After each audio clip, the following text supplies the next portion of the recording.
south. For most people, though, escaping directly into the south like this is simply too risky. So, they'll take alternatives. While the southern border of North Korea is almost completely impenetrable to escape, the eastern and western sides are covered in ocean, which present their own challenges. Buying a boat and escaping with that is impossible since most North Koreans are severely impoverished, and there's no possible way to buy a boat anyway, even if you did have the money. For most people, that leaves simply swimming to South Korea, which carries the risks of drowning or getting caught by the North Korean patrol boats. In 2016, a man named Chul Yun-lee, who was a high-ranking member of North Korea's Ministry of State Security, decided to defect with a friend using this method anyway. Together, they bought a motorbike tire, an air pump, and some food, and came to approximately this location in the west, just behind the DMZ. Once the sun had set, they plunged into the water and began swimming frantically and undetected. Unfortunately, the air pump ended up not working, and they had to abandon the tire and rely on their backpacks to help them stay afloat instead. They ended up swimming continuously for over 4 hours in the dark until they saw an unidentified boat moving towards their location. Fearful that it was a North Korean patrol, they frantically swam to this tiny island here and waited for the boat to leave. But this was during the cold autumn months of Korea, and they were wet with very few clothes. They managed to find some garbage they used to insulate themselves with, got some rest in, and when the sun came up, they found some wooden pallets that they tied together into a makeshift raft with some styrofoam and other trash, and they paddled back out to sea using their hands and floating with the tide. Fortunately for them, they hadn't realized that by this point, they were already well past the South Korean border, and South Korean ships quickly spotted them and came to their immediate rescue. They were successful, but many others haven't been. For most people, getting to South Korea directly by running across the DMZ or swimming around it will result in death or capture. So that leaves getting to South Korea indirectly via another third country. There are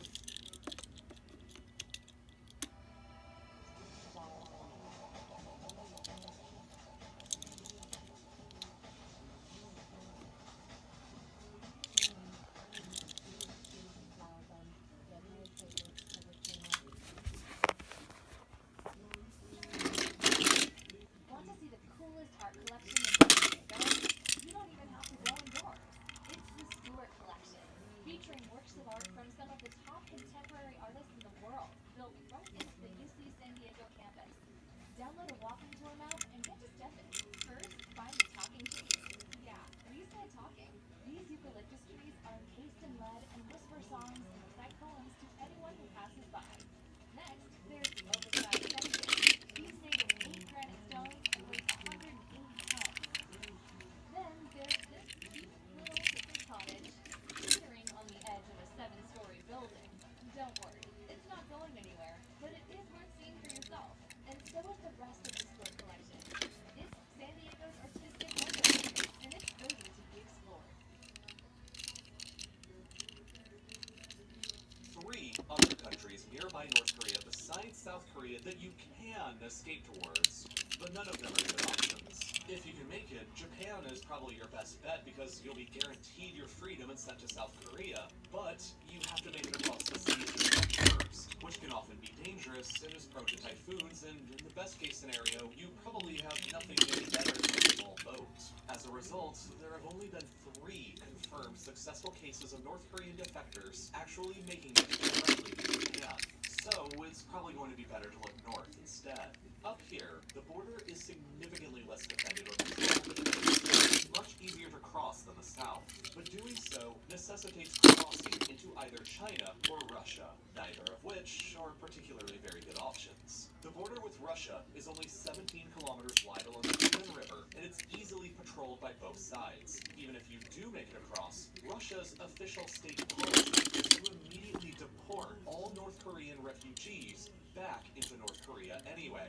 And as a North Korean, you're definitely going to stand out here. Hypothetically, you could make it up to the South Korean consulate in nearby Vladivostok and earn your freedom, but getting up there undetected by Russian police would be almost impossible, and as a result, escaping into China is the significantly more popular and less risky option. Here, the border is 1,300 kilometers long and follows the Yalu and Tumen rivers that flow through remote, mountainous, rugged terrain. Patrols and border security through most of this area is light, and the best months to escape in are either during the summer when the river's depths are at their lowest, or during the winter when they're usually frozen, enabling you to simply run across into China. It's relatively easy to get into China, but China can't be your new home forever. China isn't safe because, just like Russia, China's policy is to immediately deport all North Korean defectors straight back to North Korea, where you'll almost assuredly face a gruesome end. On the bright side, though, many of China's border provinces here, like Yangon, have significant Korean ethnic minorities of their own who are naturalized Chinese citizens. It's easy to hide out here for a while and avoid detection from the Chinese authorities while you plot your next move. If you decide to work with a foreign broker to assist in your escape, they can cost up to $18,000 for their services. An absolute fortune when you consider that the average North Korean earns just a measly $1,300 a year. That is over 10 years of an average Korean's pay. If you've got the means, a broker can be a good option, but if you don't, the next best option is to probably continue on to the city of Shenyang, where the closest South Korean consulate building in China is located. If you can make it up here and inside the building, you're probably gonna be safe. But it's also about 200 kilometers away from the North Korean border, and its perimeter is closely guarded by the Chinese police. If you're caught at any moment trying to get here, well, it's game over. In 2004, a group of 34 North Korean defectors managed to storm the Canadian embassy in Beijing all at once. Dressed up as construction workers to avoid any detection, they used ladders to scale the walls and successfully got into safety. But ever since then, China has significantly increased its police and security presence around foreign consulates and embassies, especially South Korean ones. So repeating this now would be a lot more challenging. Instead, you most likely need to get yourself across China and into another country that's more sympathetic to your situation. But the problem with that is that China is huge, and there aren't many countries around it who will even help you either. Russia will deport you back to North Korea if you get caught there, while Vietnam, Laos, and Myanmar all maintain close relations with Pyongyang as well, and, like China or Russia, they'll most likely deport you back to North Korea if they catch you as well. India, Bhutan, Nepal, or Pakistan would require hiking through the Himalayas, which pretty much eliminates any of them as easy options. That effectively leaves you only two friendly and realistic nearby destinations to escape into: Mongolia or Thailand.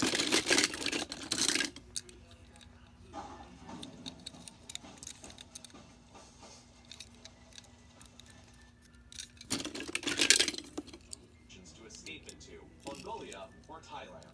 Mongolia is the closest choice. The government here is sympathetic to the plight of North Korean defectors. If you make it up here, they'll deport you to South Korea upon arrival. You just have to surrender yourself to the Mongol police. The only problem is that to get here, one must pass through the formidably difficult, freezing, and hostile terrain of the Gobi Desert, one of the world's largest deserts with an abundance of dangerous wildlife, hostile temperatures, and few resources to survive on.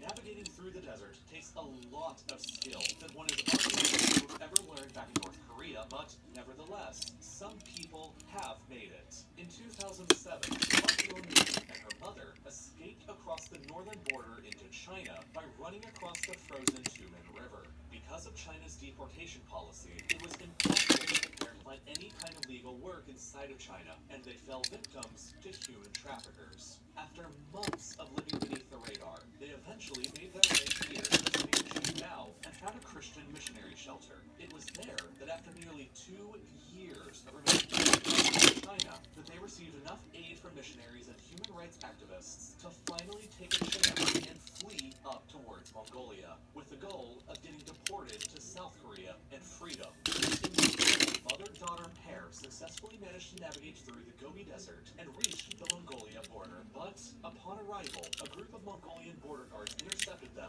and threatened to deport them back over the border to China, which would have ultimately meant deportation back to North Korea and the camps. Desperate, the pair went to nuns and promised that they'd kill themselves right there if that's what the guards were going to do. Sadly, death is often a preferable fate to a North Korean defector than being sent back to the country and the camps. Luckily for them, the guards took pity and brought them back in custody to the capital of Qatar before Park lives in New York City and runs a YouTube channel where she talks openly about her life and experiences growing up in North Korea. They are fascinating, and I highly recommend checking her channel out if you're curious about this kind of thing. So, the link to her channel will be posted down below in the description. Navigating through the Gobi is so challenging for most, though, that the significantly more popular route is to take a train or a bus undercover across China and attempt to escape into Thailand. These are the 5 closest train stations to the North Korean border within China that connect to China's vast high-speed rail network. If you hypothetically have the money and skill to remain silent or undercover, you could board at any of these stations, exit at any of these near Mongolia and run across from there, or exit here at Kunming in China's Yunnan province and attempt to take a bus or run from there towards Thailand. There are plenty of buses that go from Kunming to other Southeast Asian countries, but the problem here is that even if you do somehow make it without getting caught by any of the authorities on a train or a bus, China and Thailand don't share a border, which means that you're going to have to get across the rugged and mountainous terrain of China's Yunnan province, and then get through the remote and dangerous jungles of Laos or Myanmar before finally crossing over the dangerous Mekong River in order to get to safety. In 2017, that's exactly what Park Hyun-woo and his father did. Before they decided to escape North Korea, both of Park's sisters had already made it to freedom in the south, sending money back to them up in the north. After securing the help of a broker in China, they decided that it was time for them to leave home. In the dead of a winter night in February 2017, both men crossed the frozen Tumen River full of rat poison to kill themselves with if they got caught. One of the sisters and their handler was waiting on the other side with a van and took them to a safe house in the town of Yanji where they changed clothes. From there, they took a train to Shenyang, and then another train to Shenzhou, followed by yet another train to Beijing. From here, they took a series of buses to Kunming, but as soon as they got there, the Chinese authorities discovered them. Park and his father fled and became separated, and Park was forced to continue on foot, alone, through the dense jungle of Laos. Eventually reaching the Mekong River, the final obstacle, Park managed to get across and immediately surrendered himself to the Thai police, who took him into custody and surrendered him to South Korean officials, who flew him back to Seoul to safety. However, his father had been arrested by Chinese police and sent back to a prison near the North Korean border. But for whatever reason, the prison released him, and after getting back into contact with the brokers again, he made his way back down to Vietnam, and from here was able to avoid all detection, and finally got on a plane bound for Seoul as well. It had taken him 1.5 years of over 5,000 miles simply to reach a place a mere 400 miles away from his home. These are the only ways to escape that are available to the average North Korean stranded within the country, and they are all hard and desperate. But sometimes, it doesn't guarantee you your safety. In 2002, a woman named Jin Kyung-suk successfully defected over to the south, became a citizen, and married a South Korean man. For their honeymoon in 2004, 2 years later, they decided to travel back to the Chinese-North Korean border to film a documentary on the horrors of the North Korean regime. But while there, unidentified men kidnapped Jin and dragged her back into North Korea, where she was sent back to a concentration camp, tortured, and eventually executed, despite having been a legal South Korean resident. Escaping from North Korea is never easy for anyone.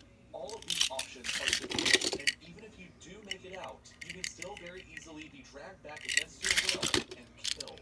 There are countless other stories of heroic people who defied the odds and escaped through various means, and what makes North Korea so fascinating to many of us outside of it is that it isn't history. You read the horrible accounts of survivors, and hear their stories, and realize that you're not listening to something from 1940, but something that could have happened yesterday. It have ended everywhere else in the world in 1991, but it never ended in Korea. And if anything, it's worse now than it's ever been before. The modern Cold War in Korea is an incredibly complex and controversial story to tell, with countless other escape attempts that are too expensive to cover on YouTube. The development of nuclear bombs. Millions of people who believe that nuclear is a literal now strike at the heart of the United States mainland, the largest arsenal of chemical weapons the world has ever seen, and the fate of tens of millions of people all hang in the balance. It is without a doubt one of the most fascinating, violent, and controversial conflicts of both the 20th and 21st centuries, and, unfortunately, not acceptable for me to cover in detail on YouTube due to their terms of service. I know how making videos on YouTube works, and I know that this video already has an incredibly high chance of being demonetized and unpromoted by YouTube's algorithm because of the content I'm discussing. But the moment I really start diving into the whole history of the 20th century conflict between North Korea and South Korea in the United States, what's all at stake, why it all began, how it's been fought, and how it all led to where we are today, it's a guarantee that this video is and you won't get to see it. So instead, I created another video in my ongoing Modern Conflict series that's the same length as this video, all that controversial, but fascinating information included, and uploaded it to Nebula, which, as you've probably heard by now, is home to tons of exclusive, ad-free content like my entire Modern Conflict series, with 5 other additional full-length videos you can go watch right now detailing the Israel-Palestine conflict, the war in Afghanistan, the 2020 Armenia-Azerbaijan war, and the ongoing Russo-Ukraine war in the Donbass. Of course, the reason why all of these videos are only on Nebula is because the YouTube algorithm punishes me and all other creators for ever trying anything new or controversial. Nebula is a different platform without an algorithm and without ads. It's just a platform about great and unique content and independent educational creators. Nebula's ecosystem enables us to take big risks with expensive content like America's biggest ghost town. My own 35-minute-long documentary shot on location around the Salton Sea, the largest lake in California, and arguably America's greatest environmental catastrophe that drove thousands of Americans from their homes. That created America's largest ghost town. And plenty more projects from other creators you know, like Wendover Productions, Half as Interesting, Tom Scott, and the best way to get access to Nebula and all of this incredible content is definitely through the amazing Nebula Bundle deal. With its current sales price, it's less than $15 a year to get access to both sites. And Curiosity Stream has some phenomenal stuff. Dynasties, the families that changed the world, which includes a fantastic 10-minute-long episode that dives deep into the Kim Dynasty of North Korea, from obscurity to dominating the world's most totalitarian. I really can't recommend this documentary enough. I don't know about a better deal that exists anywhere in streaming. You get 2 sites, both with content you'll actually watch, and all for less than $15 a year sales price. But what's more, signing up will actually help independent educational creators beyond just real-life lore.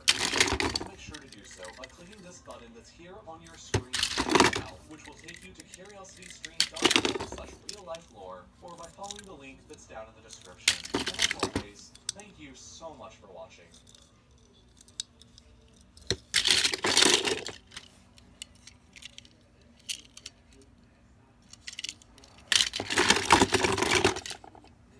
Just kept making the same offer over and over.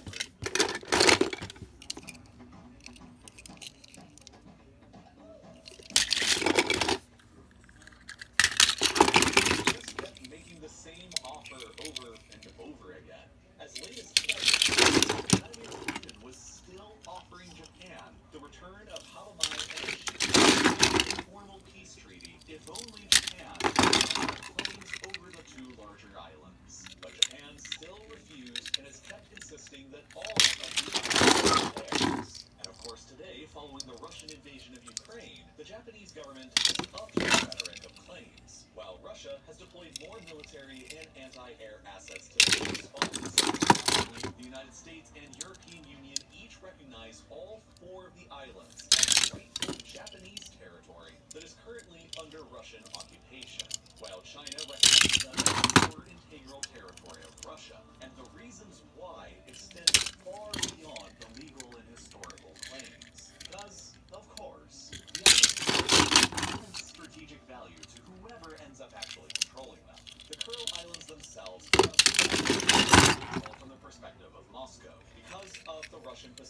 fleet based near Vladivostok, which includes nuclear submarines that are a core component of Russia's nuclear deterrent. The only possible paths that the fleet can take out are through either the